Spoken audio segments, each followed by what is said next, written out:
हमारी संस्कृति में हमने सुना है कि ऐसे बहुत से उपाय हैं जिनसे घर में मौजूद चीज़ों से इम्यूनिटी को बढ़ाया जा सकता है।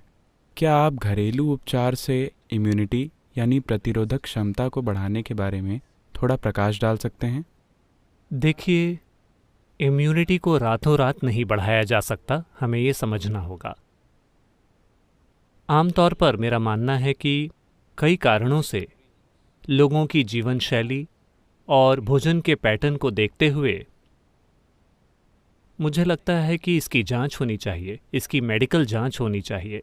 मुझे लगता है कि दक्षिण भारत के लोगों की प्रतिरोधक प्रणाली दुनिया के कई दूसरे लोगों की तुलना में बेहतर है, सिर्फ खान पान के पैटर्न, परंपरा, जलवायु और दूसरी कई वजहों से।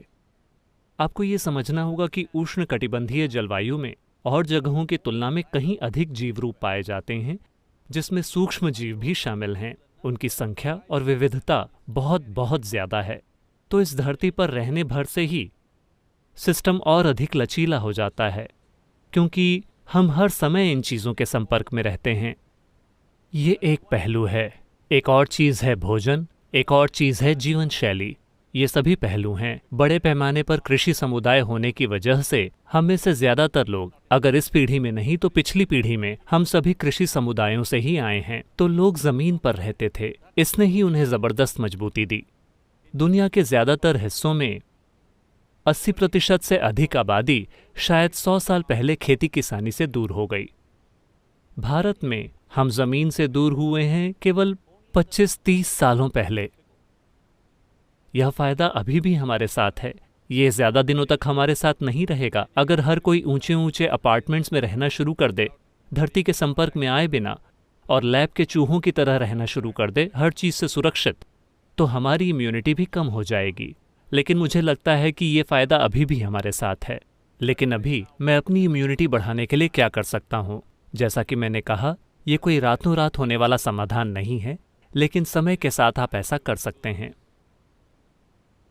तो चलिए मैं हमारे आसपास उपलब्ध कुछ आम चीज़ों के बारे में बताता हूँ।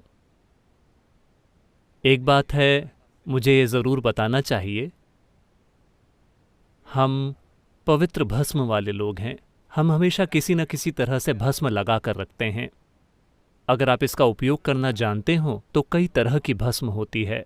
मैं आपको इसके बारे में इस तरह से निर्देश नहीं दे सकता वेब के ऊपर, लेकिन अगर आप इसका सही तरीके से इस्तेमाल करना सीखते हैं तो ये मदद करता है। नीम लगभग पूरे देश में उपलब्ध है, पहाड़ी स्थानों को छोड़कर। रोज नीम की पत्तियों को खाना। हल्दी तो वैसे भी मौजूद है।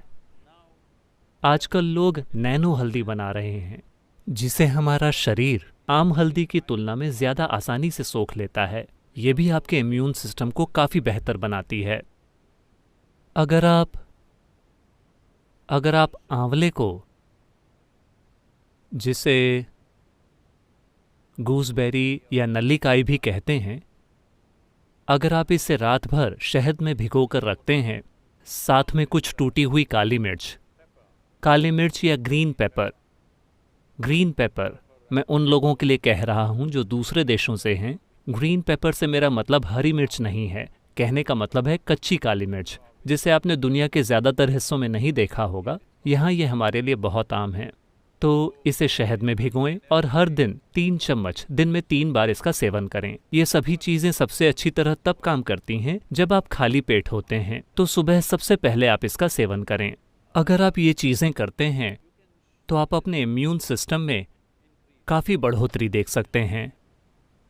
मैं कहूँगा कि 4 से 8 हफ्तों में आप देख सकते हैं कि आपका इम्यून सिस्टम काफ़ी बेहतर हो गया है। ऐसे योगाभ्यास हैं जिन्हें सिखाना कठिन है, लेकिन अभी सिर्फ एक मंत्र का जाप और ईशा क्रिया करना, इससे भी आपका इम्यून सिस्टम बेहतर होगा।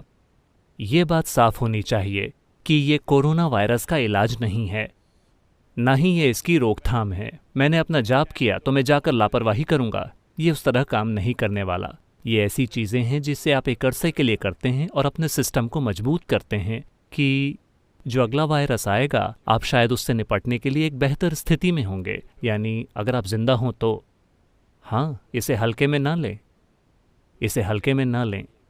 फिलहाल ये हम में से हर एक के लिए एक चुनौती है कि हम इस समय के दौरान जिंदा रहें। इसका यही मतलब है। ये मत सोचिए कि ये कोई दूर की चीज़ है जो चीन या इटली के लोगों के साथ होती है। अभी अगर हम बने रहें, अगर आप इन 6 से 8 महीनों के दौरान जिंदा रहें, तो इसका मतलब है कि हमने इसे जिम्मेदारी के साथ निभाया है। अगर हम में से हर कोई जिंदा रहता है, तो इसका मतलब है कि हम वाकई अच्छे हैं।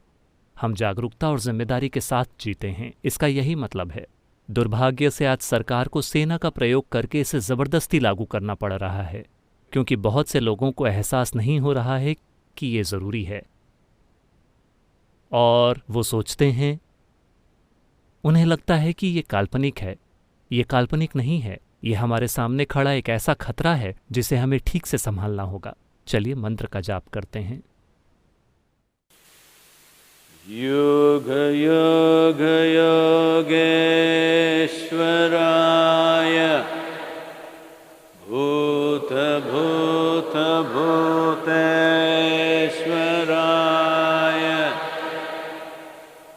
काल काल कालेश्वराय शिव शिव सर्वेश्वराय